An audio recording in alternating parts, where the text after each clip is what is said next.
Dear deep-sea fishers of Reddit, what's the strangest thing you've seen/heard on the open ocean? I was fishing off the coast of Malaysia in the middle of the night. Suddenly, the night sky brightened and I saw a bright glowing orb appear to the bow. The orb moved slowly across the sky, leaving a bright yellow trail and seemed to have sparks coming off it for about 20 seconds before disappearing into the night. After getting back to shore, I learned that it was a retired Japanese satellite re-entering the atmosphere. I had a friend who would go deep-sea fishing and stay out at sea for days at a time. He told me that at times he would hear some of the most bizarre, unearthly noises ever out there at night, and assured me that there must be things out there that we have no idea of. Considering we apparently know more about what's on the moon than we know about what's in our own oceans, I'm inclined to agree with him. I do a lot of night fishing off of South Carolina and Florida. I get a lot of fish that are bitten in half by sharks. Some of them had to have been very, very large. When you reel in a large sport fish's head like some kind of sequel to The Old Man and the Sea and realize the shark is close to half the size of your boat, miles and miles offshore, essentially in the middle of nowhere, you get more than a little freaked out. I'm a diver. We were doing a night dive on the Great Barrier Reef when we came up to a cave-like structure, really just a rock formation, which is known for turtles. We shine our flashlights inside and see these huge flippers. In there was a 100-year-old turtle about the size of a small car, in diameter. This isn't anything like the supernatural stories that you were probably after, but I found it very strange. Edit. We knew the age because we were told beforehand that there was a large 100-year-old turtle in the area. We weren't expecting anything as big as we saw, however. I had a friend who was stranded in a rowboat for a couple of days. He got pretty dehydrated and later told us of these wild hallucinations of beautiful female water spirits encouraging him to join them in the water. It was strange because he was one of those no-nonsense guys who didn't believe in the supernatural, but he said these things were so real to him. I was sitting in a little boat off of Gran Canaria once when I heard a strange whirring noise, like when kids stick playing cards through the spokes on their bike. I heard it a few times and wondered what it was, and then it hit me. It was a flying fish. It literally hit me and then floundered around the boat for a few seconds before I picked it up and hurled it back. Those things are goddamned weird. Its wings were gross. My dad and I were fishing off the Florida Keys. We had our anchor out and had been fishing for about an hour. 15 minutes later, the boat gets bumped and we rock a little bit. My dad jokes, saying, "Looks like Jaws is after us. Better stay away from the edges." 10 seconds after him saying that, the boat begins moving backwards. We are being towed by our anchor line that's in the water. Whatever has it is now dragging the boat backwards, slowly getting faster, and our boat is getting pulled under too. Next thing I hear is, "No way," as my dad drops his pole, runs from the front to the back, grabs a knife, and cuts the anchor line. After that, we decided that fishing was not in the cards that day. We were out at night once, with our lights off, because we were admiring a field of bioluminescent stuff that was just stretching for miles around us. Really freaky looking, but neat, right up until a shadow twice the size of our boat started coming right towards us. Late to the party, etc., not my story, but rather my granddad's, who was a chief engineer on trawler ships operating out of Hull. Was fishing at night, off the coast of Norway in the 70s, I believe, when a call came on the radio.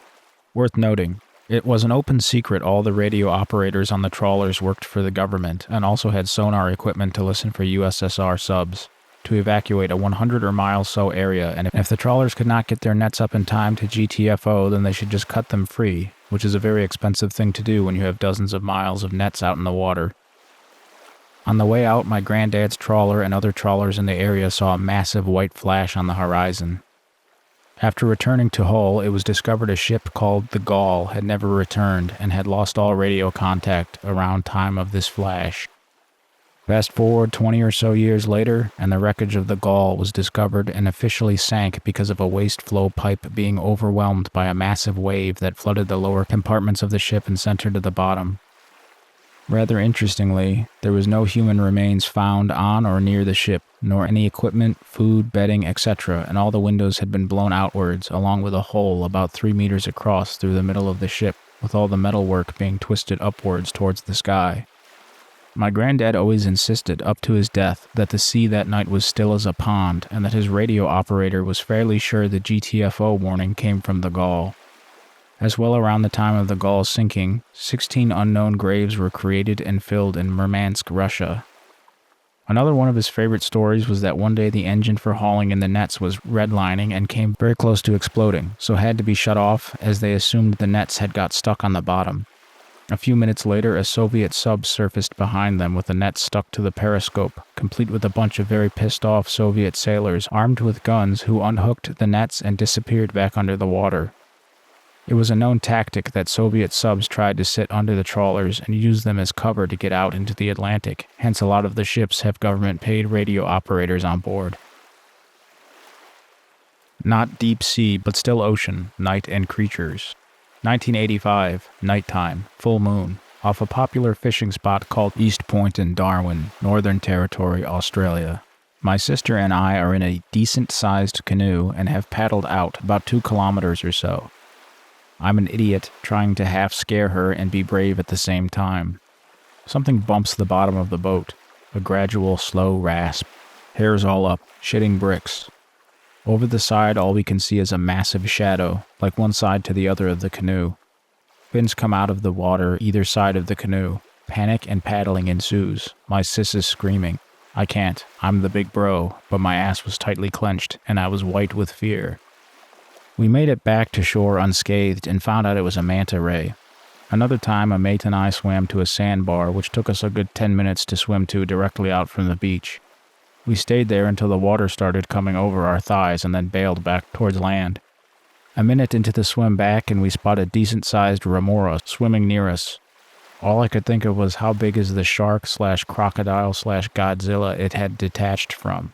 The rest of the swim was total fear on my behalf. I went deep-sea fishing last summer. I don't have an insanely terrifying story or anything, but I have a couple that may entertain. Both happened on the same trip. The first story is that at one point, a teaser line got caught up in the prop shaft. No big deal. The captain, my friend's dad, turns off the motor and then a couple of us dive in with goggles. At this point, we were 40 to 50 miles offshore in the Gulf of Mexico. Water depth 150 to 200 feet. We have a kitchen knife and are trying to cut this insanely tough fishing line off of a circular metal shaft. Being in the water, noticing how clear and blue it was, gave me a sense of awe, but at the same time a sense of fear. I knew that the water was as clear as a swimming pool, yet I still couldn't see the bottom. I couldn't see anything, really, except a gorgeous shade of blue.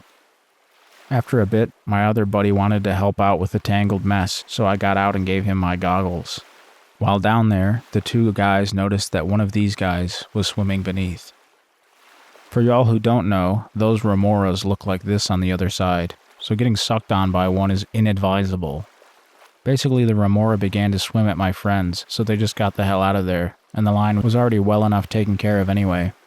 Second story is less intimidating. We had 4 lines out, and one in the middle popped out of the outrigger. The line started flying, and I mean flying out of the reel. My friends and I rushed to pick up the rod so we could land this apparently massive hunk of sea meat, but the line snapped before we even got to the rod. To this day, I'm not 100% sure what sort of fish that was, although my suspicions are that it was a gargantuan kingfish. Out off of Bermuda, back in the 80s or early 90s, we saw a huge piece of rocket fuselage or aeroplane floating vertically 5 to 6 feet out of the water. It was out in the Gulf Stream and was moving quite quickly. This was before internet, so we never knew what it was part of.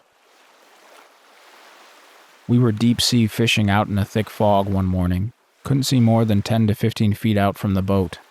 Fish bite was sporadic, very quiet except for the water lapping at the sides of the boat and the occasional seabird or distant horn. During a particularly quiet moment, these couple of old guys started talking about the large passenger jet that crashed into the water years ago near where we were fishing and how they only recovered a small number of bodies from the hundreds of dead passengers. Staring down at the calm, dark waters and listening to the old guys talk, I couldn't help but imagine the corpses drifting up from the depths and surfacing all around our boat. Imagined seeing the fuselage's silhouette in the fog, creeped myself out. Not deep sea, but fishing. About 10 years ago now, I was fishing at Coles Bay, Australia. There were 4 of us in the about 14-foot aluminum boat that day. We were bottom fishing for flathead in the bay when the weather started cutting up. Not wanting to give up so early, we decided to do one more drift in near the beach. We were in shallow enough water that you could almost see the bottom. Quiet fishing occurs for a few minutes when suddenly my rod almost bends completely in two and the line snaps. The same thing happens to my uncle to the right of me. Thinking we're hitting rocks and snagging, my granddad tells my cousin to pull his line up. Something bites. He manages to pull it up for 1 or 2 winds before his line snaps, just enough to pull this thing's shadow into view. It was the shadow of a massive stingray, almost as long as the boat and wide enough to darken the waters around us. We all went completely silent and watched it swim away. Never seen anything like it before or since. We checked later and the water was only 15 to 20 feet deep there. I'm not a fisherman, but a sailor who was racing in a yacht race off the California coast many years ago. We had finished the race in Santa Barbara, and a few of us had volunteered to sail the boat back up to San Francisco where we had started. We were off of Point Conception one night at 3 or 4 o'clock in the morning. Me and a buddy of mine were on watch and talking to stay awake. He was steering and I was leaning against the doghouse looking aft at him. We talked about something or other when all of a sudden it became daylight. Bright daylight. All I remember were the saucers of his eyes looking back at me to say, WTF? I imagined I looked the same to him because I was absolutely shocked. Then in about 2 seconds the light faded to the horizon on our right, and we witnessed a rocket taking off from Vandenberg Air Force Base. We watched it ascend into the night sky, and once we saw that it had jettisoned its first stage, we started to joke nervously about the odds of it landing on us. It didn't, and me and my buddy will always remember those 3 to 4 minutes as one of the most singular experiences we'd ever had. We had fun telling the rest of the crew about it the next day. They were pissed that they missed it.